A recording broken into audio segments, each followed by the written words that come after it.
A absolutním vítězem v této kategorii, opět poprosím fanfáru, ať si to trochu napneme a počkáme.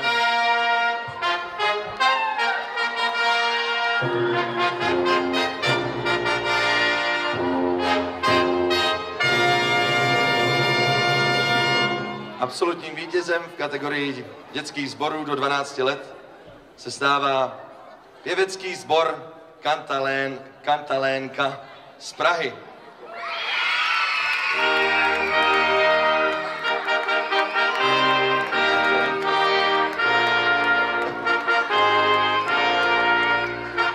Gratulujeme a omlouváme se, Kantalénka. Sbormistrině magistra Iva Glaserová.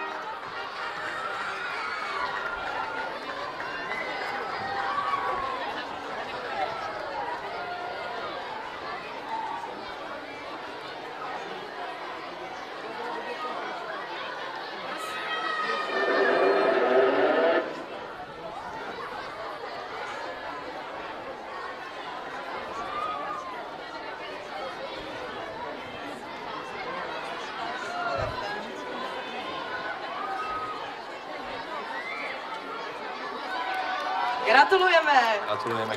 Kantilence do Prahy.